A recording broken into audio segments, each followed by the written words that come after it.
অনেক দিন বাদে কাঙ্ক্ষিত একটা ভোর। আকাশে জল ভরা কালো মেঘ, টিপটিপ করে বৃষ্টি পড়ছে, ঠান্ডা একটা হাওয়া, মরশুমের প্রথম বর্ষা। যে কোনো জিনিস প্রথম বড় আদরের হয়।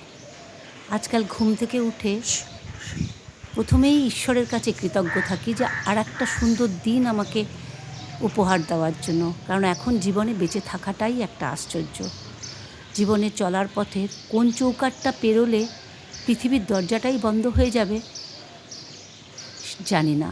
সদ্য ঘটে যাওয়া আমেদাবাদের প্লেন দুর্ঘটনা সারা বিশ্বকে নাড়িয়ে দিয়েছে। তাদের প্রত্যেকের আত্মার শান্তি কামনা করি, যাদের আরও অনেক দিন আমাদের সঙ্গে পৃথিবীতে থাকার কথা ছিল। ছাদ থেকে নেবে একটু আমার ঠাকুরের কাছে দাঁড়িয়ে ভাবছিলাম, জানি না ঈশ্বরের কী ইচ্ছে। আমরা যতই ভাবি এটা করব ওটা করব, ঈশ্বরের ইচ্ছে ছাড়া কিচ্ছু হয় না। যখন যেটা হবার, যেভাবে হবার উনিই ঠিক করে দেন। তাহলে এতগুলো লোকের কি একই দিনে মৃত্যু ছিল? এই একটা প্রশ্ন কিন্তু বারবার নাড়া দেয়, যেখানে অ্যাস্ট্রোলজি ছাপিয়েও আমাদের মানতে হবে ঈশ্বর আছে। যাই হোক, সকালবেলা মাছেদের প্রাতরাশ দিয়ে কাজ শুরু করব। আগে ছেলের ব্রেকফাস্ট রেডি করব, কারণ ছেলের আজকে একটা কাজ আছে ওর ইন্টার্নশিপের। তার জন্য ও সকালবেলা ওটস খায়। আগে ওর ওটসটা রেডি করে গুছিয়ে দিয়ে নিজেদের চা খেয়ে তবে মূল রান্নায় যাব। আজ ছেলে মেয়ে দুজনেই বাড়িতে আছে। কিছুদিন বাদে ছেলে চলে যাওয়ার কথা হায়দ্রাবাদে, তখন আর রান্না করতে ইচ্ছা করবে না, কারণ সব কিছু তো ওদের ঘিরেই। নিজেরা এখন বয়সের জন্য সব খাইও না, ইচ্ছেটাও মরে যায়। তাই আজকে ঘরে একটু বোয়াল মাছ আছে, বোয়াল মাছ রাঁধবো। আর বিকেলবেলা যেহেতু বর্ষা মানেই তো সেই কবিদের কথায় যারা খাদ্যরসিক তাদের সবার প্রিয় ঋতু। তাই আজকে বিকেলবেলা আমি আমার মতো করে একটু বিরিয়ানি করব ভাবছি।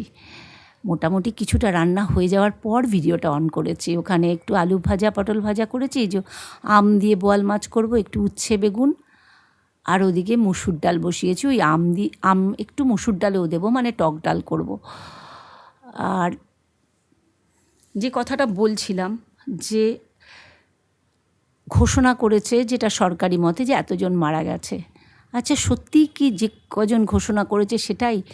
যারা মারা গেছে তাদের যারা পরিবার, যারা তাদের সবচেয়ে বড় প্রিয়জন, স্বামী সন্তান হারিয়েছে, তাদের কাছেই কি জীবনটা মৃতের সমান নয়? আর কি জীবন তো থেমেই গেল, সে জীবনকে টেনে নিয়ে যেতে হবে। তাই মৃত্যু শুধু যে শারীরিকভাবে যাদের হয়েছে তা নয়, তার পরিবার পরিজনদেরও মানসিক। আমরা ভাবলেই আজকে শিউরে উঠি। হয়তো এই বর্ষা আমাদের কারুর কাছে রোমান্টিক, কারুর কাছে খাবার এনজয় করার, হয়তো তাদের পরিবারের কারুর কাছে এই বৃষ্টির জলে তারা তাদের চোখের জল বিলিয়ে দিচ্ছে।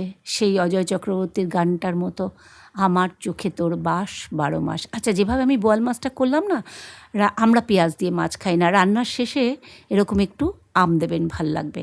আর এই যেটা দেখুন, ওই যে সেই ছেলে কুলোটা এঁকেছিল, চোখটা হয়নি, আজকে পুরো কমপ্লিট। কেমন হয়েছে একটু আমাকে জানাবেন, আমি ওকে জানিয়ে দেবো। যদি কোথাও কোনো আপনাদের সাজেশান থাকে সেটাও দেবেন, কারণ ইমপ্রুভ করতে হলে সবার সাজেশান দরকার।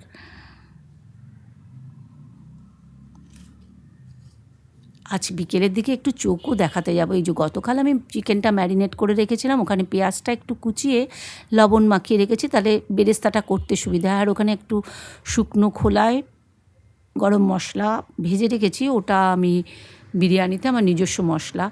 আর একটা দুধের মধ্যে একটু কেওড়া, আর ওখানে একটু কেশর গুলে রেখেছি। সবটাই পরিমাণ খুব কম। আমি জানেন তো দোকানের বিরিয়ানি খাই না, কারণ ওই গন্ধটা আমি নিতে পারি না। আমি বাড়িতে যেটা করি সবটাই দেই, কিন্তু পরিমাণে খুব কম।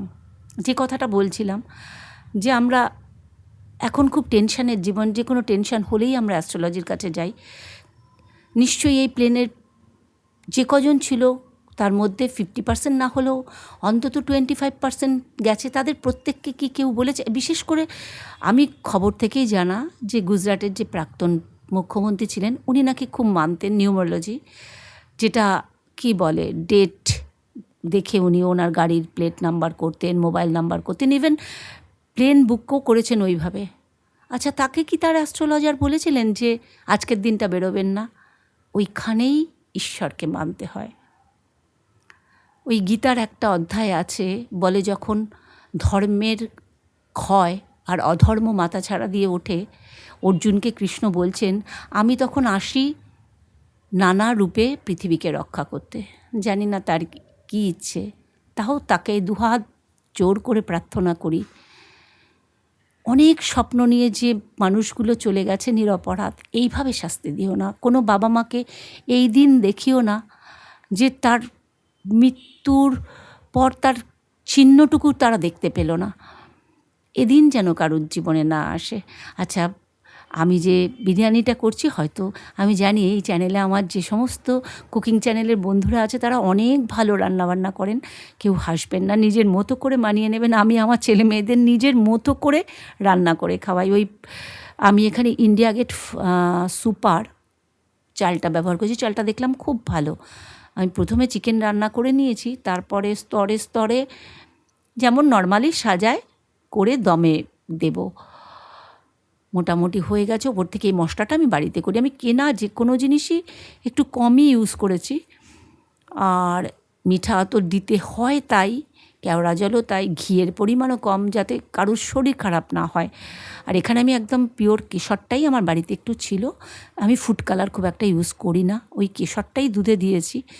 ফয়েল প্যাক নেই, অগত্যা কী করব, সেই ময়দা দিয়েই জিনিসটাকে এয়ারটাইট করতে হলো। এসছি লেন্স কার্ডে, চোখটা দেখালাম, বলল দূরের পাওয়ারটা অনেকটা বেড়েছে। নিজের প্রতি যত্ন সবসময় নেওয়া হয় না, মনে হয় ঠিক আছে হবে। রাত 10টা, এখন ফিরে এসে বিরিয়ানির হাঁড়িটা খুলব। অনেক পরিশ্রম করতে হয়েছে এই হাঁড়িটা খোলার পেছনে, কেননা বিচ্ছিরি একটা চেহারা হয়েছে বাইরেটা, আটা ময়দাটা শুকিয়ে। যাই হোক, কী করা যাবে, যখন যেমন তখন তেমন। জানি না আমি এত কম মশলায় কীরকম হয়েছে, কিন্তু আমার ছেলেমেয়েরা বললো রান্নাঘর ছাপিয়ে নাকি ওদের খরব দিয়ে এর গন্ধ পৌঁছে গেছে। হয়তো বা আমার ভালোবাসা মেশানো গন্ধটাই ওরা পেয়েছে। রাত অনেক হয়েছে, বিরিয়ানি দিয়েই আজকের ডিনার করব। ভিডিওটা এই আমার বাড়ির ডিনার বাড়তে বাড়তে আপনাদের সবাইকে জানাই শুভরাত্রি।